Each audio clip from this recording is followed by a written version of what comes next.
राम मंदिर भारत में नहीं बनेगा आरजू, तो फिर कहां बनेगा? हमें जगह दे दो, हमें जगह दे दो, हम वहां राम मंदिर बना लेंगे दुनिया में। हम यहाँ नहीं, अयोध्या में नहीं बनाएंगे। हमें आप जगह दे दो पाकिस्तान में, हमें जगह दे दो सऊदी में, हमें जगह दे दो मिडिल ईस्ट में, हम वहां बना लेंगे। हम यहाँ नहीं बनाएंगे। कहीं कोई हमें जगह देगा? तो जो राम मंदिर यहां नहीं बनेगा तो आरजू कहां बनेगा? Common sense.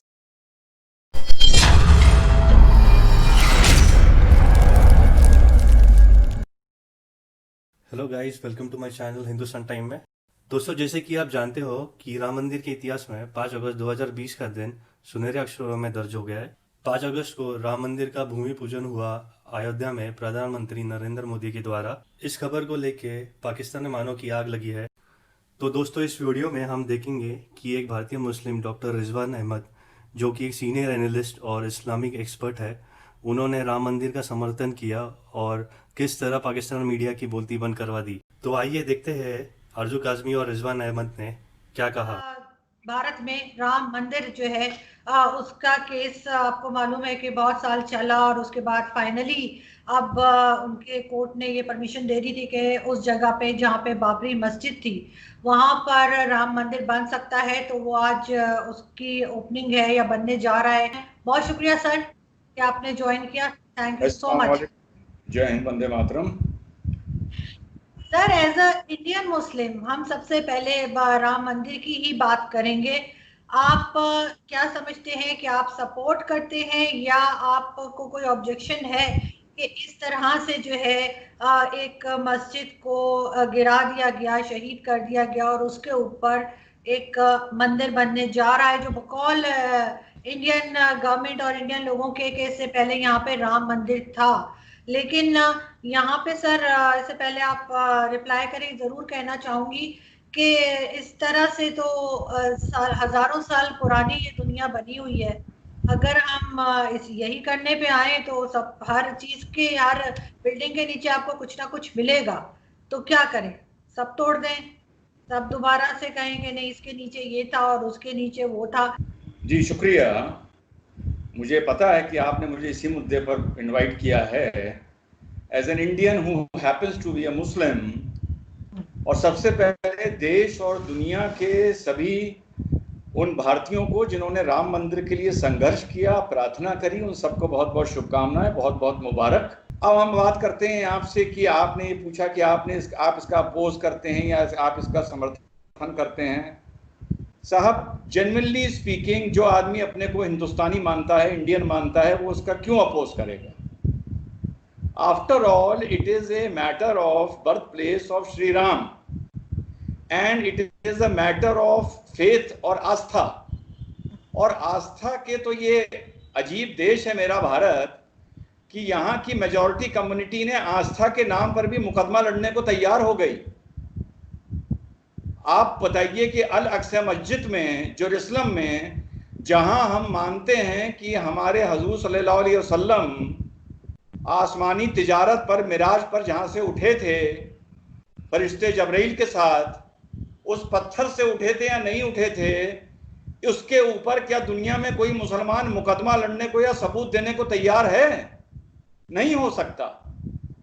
तो ये तो बहुत बड़प्पन भी है भारत के बहुसंख्यकों का और बहुत बड़ी बेवकूफ़ी भी है जो ये अपनी आस्था के नाम पर 30 साल से मुकदमा लड़ रहे हैं। ये मैटर, मैं हमेशा बोलता हूं, मुकदमे का था ही नहीं। ये मैटर भारत की आस्था का था, एक मस्जिद का था जहां पर हिंदू ये क्लेम कर रहा था कि प्रभु राम पैदा हुए थे हिंदुस्तान के। अब नेपाल का आदमी क्या बोलता है, इंडोनेशिया का आदमी क्या बोलता है, that is not the subject here आरजू। और जहां पर उन्होंने क्लेम किया था आज वहीं मंदिर बनाने जा रहे हैं, उसके अलावा कहीं बनाने नहीं जा रहे हैं। और ये लड़ाई आरजू जी इस बात की अगर होती कि उस जगह पर प्रभु राम पैदा हुए थे या हमारे हजूर आसमानी तिजारत पर वहां से उठे थे, तो मुझे समझ में आता। अगर ये लड़ाई इस बात की होती कि हजूर ने हिंदुस्तान, हजूर आए थे और उन्होंने यहाँ पहली मस्जिद की तालीम की, जो तामील की थी, वो उस जगह पर की थी, तब भी मुझे समझ में आता। मस्जिद नबी की तरह एक राजा के आदमियों के थ्रू, उसके जनरल्स के थ्रू एक बनाई गई मस्जिद, और हिंदुस्तान में और दुनिया में, और शायद आपको भी ना मालूम हो, माफ करिएगा, जो इसको बाबरी मस्जिद नाम रखा गया, पूरी दुनिया में लोग इसको बाबर से जोड़ के देखते हैं कि बाबर के मारे इसका नाम बाबरी मस्जिद रखा गया, क्योंकि उन्होंने मुगल हिस्ट्री डेप्थ में पढ़ी नहीं है।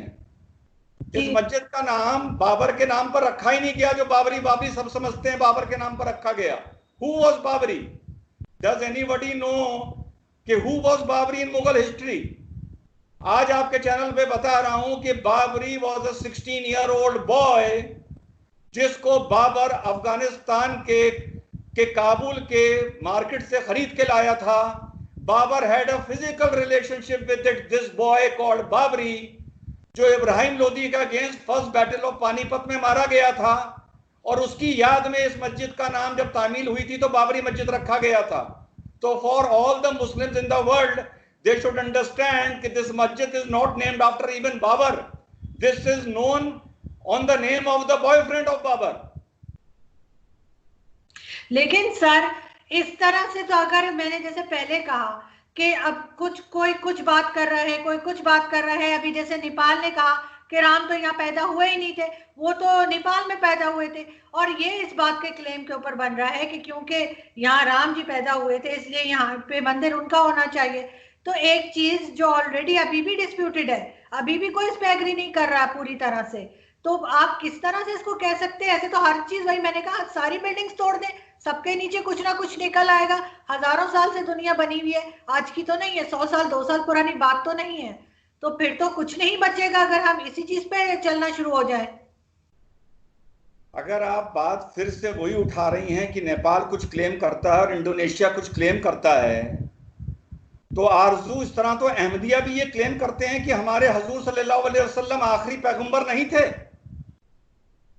तो उसको भी फिर आप डिस्प्यूट की तरह डिस्कस करिए। उसको आप क्यों नहीं डिस्कस करते हैं? उसको क्यों नहीं डिस्कस करते? आप करिए उसको भी डिस्कस, पहली बात। दूसरी बात, जब इस स्ट्रक्चर का आर्कियोलॉजिकल सर्वे ने एक्सकवेशन किया, मैंने आपको वो लिंक भेजा था, 17 साल हो गए मुझको एज एन इंडिविजुअल कमेंटेटर, 17 साल से आरजू मैं मुसलमान भाइयों से अपील कर रहा हूं कि ये मैंने आपको लिंक भेजा था, विवादित भूमि हिंदुओं को सौंप दी जाए। ये मैंने 17 साल पुराना लिंक है, ये आज का लिंक नहीं है मेरा। जब उसका आप एक्सकेवेशन के लिए तैयार हुए under the direction of high court, या तो आप तैयार ना होते या आप मना कर देते। जो आज आप बात बोल रही हैं, या तो जो बाबरी मस्जिद के पक्षकार थे, जो लॉयर्स थे, वो कहते थे नो लॉर्डशिप, हम इसका एक्सकेवेशन कराने में तैयारी नहीं है, क्योंकि किसी ना किसी बिल्डिंग के नीचे कुछ ना कुछ तो निकलेगा। उन्होंने एग्री किया कि ठीक है साहब, होना चाहिए, ऑब्जेक्शन फाइल नहीं किया। जब इसका एक्सकवेशन होता है तो अंदर से ऐसा नहीं कि कुछ भी निकल आता है, अंदर से बाकायदा पिलर्स निकलते हैं, 36 दीवार निकलती है, मैन मेड स्ट्रक्चर निकलता है, जो मुस्लिम संस्कृति एंड मुस्लिम कल्चर से ताल्लुक नहीं रखता है। बात समझिएगा, मेरा आर्गुमेंट आरजू ये नहीं है कि राम यहां पैदा हुए थे या वहां पैदा हुए थे, this is not my argument. क्योंकि जैसा मैंने आपसे बताया, मेरा आर्गुमेंट ये नहीं है कि हजूर यानी इब्राहिम अलैहिस्सलाम अपने बच्चे को कुर्बानी के लिए इस पहाड़ी पर लेके गए थे या जेरूसलम लेके गए थे, ये मेरा आर्गुमेंट नहीं है। मैं कभी भी फेथ पर आरजू आर्ग्यू नहीं करता हूं। जब उसके नीचे से स्ट्रक्चर निकला और वो मुस्लिम संस्कृति इस्लाम से जुड़ा हुआ नहीं था, वो राम जन्मभूमि थी या बुद्धिस्ट का कोई सेक्रेड स्थान था, या वहां पर कोई महल था, या वहां पर कोई सभागार था, या वहां पर घोड़े का तबेला था, चाहे वहां पर अस्तबल था, कुल मिला के वो जगह हमारी नहीं थी, मुसलमान की नहीं थी, और हमें इज्जत से बगल में मस्जिद बनानी शुरू कर देना चाहिए था, और ये जगह हमें हिंदुओं को हैंड ओवर कर देनी चाहिए थी। राम मंदिर भारत में नहीं बनेगा आरजू, तो फिर कहां बनेगा? हमें जगह दे दो, हमें जगह दे दो, हम वहां राम मंदिर बना लेंगे दुनिया में। हम यहाँ अयोध्या में नहीं बनाएंगे, हमें आप जगह दे दो पाकिस्तान में, हमें जगह दे दो सऊदी में, हमें जगह दे दो मिडिल ईस्ट में, हम वहां बना लेंगे, हम यहाँ नहीं बनाएंगे। कहीं कोई हमें जगह देगा? तो जो राम मंदिर यहां नहीं बनेगा तो आरजू कहां बनेगा? Common sense. अब आप ये बताइए कि आपने हाल में अल सोफिया का किस्सा सुना होगा, तुर्की का सुना होगा आपने। वहां क्या हुआ, 900 साल से वो एक चर्च था। तुर्की के लोग खुद मानते हैं वो चर्च था, सब मानते हैं। उसके बाद वो 500 साल पहले मस्जिद कर दी गई। मुस्तफा अतातुर्क ने आके कहा no it will be a symbol of secularism, उसने उसको म्यूजियम बना दिया। 15 दिन पहले तुर्की में उसको फिर से मस्जिद कन्वर्ट कर दिया गया। पूरे यूरोपियन वर्ल्ड ने, क्रिश्चियन वर्ल्ड ने इसका विरोध किया। दुनिया के मुसलमानों ने क्या इसका विरोध किया? आपने किया कि अल सोफिया म्यूजियम को मस्जिद क्यों बना रहे हो? आपने ट्वीट किया तुर्की के प्राइम मिनिस्टर को कि आप ये क्यों कर रहे हैं। इमरान खान ने ट्वीट किया, ओएसी ने किया, दुनिया के मुसलमानों ने किया? नहीं किया।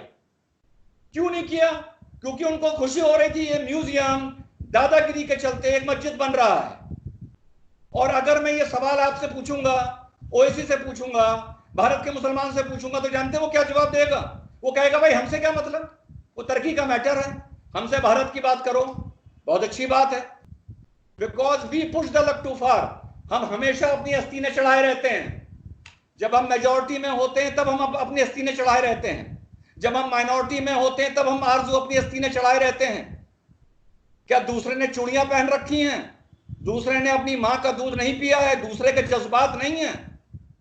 दोस्तों, हिंदुस्तान की आवाज़ बनकर हिंदुस्तान को और ताकतवर देश बनते हुए देखने का हिस्सा बनना चाहते हो तो कमेंट बॉक्स में अपनी राय रखिए। इस वीडियो को लाइक, शेयर और सब्सक्राइब करके बेल आइकॉन प्रेस कीजिए ताकि हम लाते रहेंगे इसी तरह की नई खबरें। जय हिंद, जय भारत।